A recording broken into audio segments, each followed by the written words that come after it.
magpaplikod na gabas.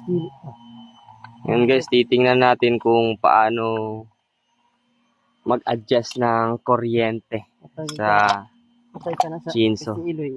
Kasi itong chainsaw na to walang kuryente.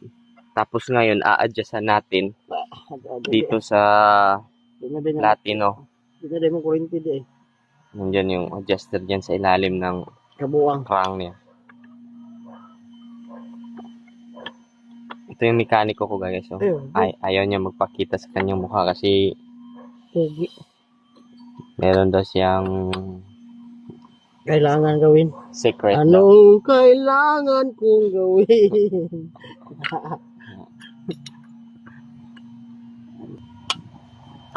Yan guys, dito. Ito yung flywheel niya.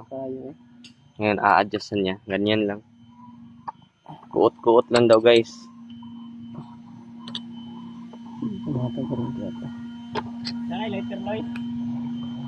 Si Uncle pa to. Nato yung lighter. Wala ko yung lighter. Lami-lami. Yan.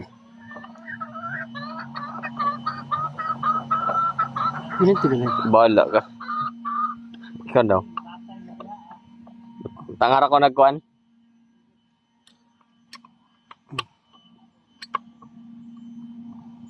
Yan, ayos na guys. Okay na. Ngayon, ibabalik na natin. Ganyan lang kasimple mag-adjust ng kuryente. Adjust ng baga.